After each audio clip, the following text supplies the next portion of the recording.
Every 3 weeks, $1 billion climate disaster hits the global economy, and yet most supply chains are still built as if it's the year 1990.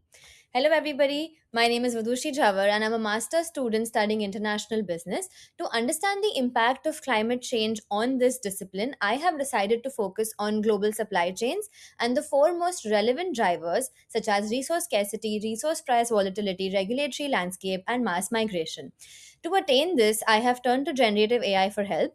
My first prompt was short and basic, for which the output ChatGPT produced was not useful and could not be implemented in the real world as it was pretty surface level. Hoping for a better output, I used the ROSES framework, which entails specifying Gen AI's role, objective, scope, evaluation criteria, and structure to engineer a superior prompt. The output achieved this time around had rich details about each driver's impact on global value chains. Let's build on this and break down each driver and its impact.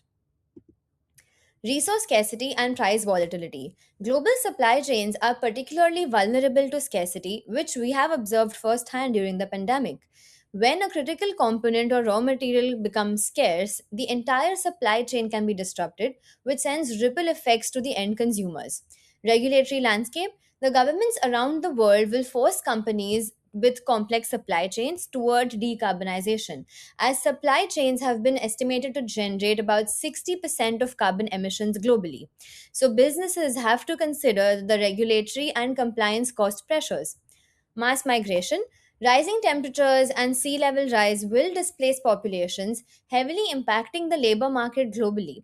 Manufacturing clusters, which depend on cheap labor, will weaken if climate stress plagues that region. So, it's very clear that all of these drivers do not operate in isolation. Scarcity drives volatility, volatility then intensifies regulatory pressures, and finally, regulation accelerates regionalization. Now, let's use McKinsey's three horizons to understand how these international businesses can defend their competitiveness and their supply chains. Horizon 1 should focus on defending the core business by using AI for predictive modeling and real-time monitoring, which will help the company to identify potential risks in their supply chain in advance by predicting the extreme weather patterns. Horizon 2 should mark the death of singular global supply chain and its replacement with what, in my opinion, is going to be the next big thing, which is a network of regional supply ecosystems. An Americas hub, a Europe hub, Asia Pacific hub, which are all self sufficient and climate resilient within its region.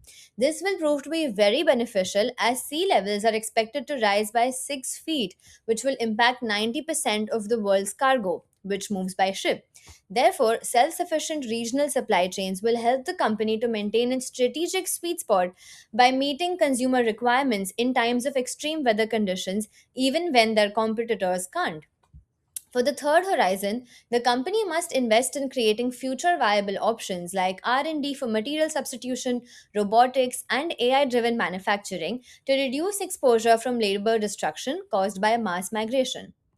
So, what are the ethical impacts of this? By regionalizing supply chains and increasing automation, businesses will shield the shareholders from disruption, yes, but they will also withdraw investment from climate vulnerable economies. This would increase global inequality, especially if the developing countries lose their manufacturing functions. On the other hand, mass migration will help advanced economies to profit off of migrant workers, as it is proven that migrant workers are far more vulnerable to exploitation and abuse. So, it is clear that globalization built supply chains for efficiency and cost advantage, but climate change will force them to be redesigned for survival. These are my references. Thank you.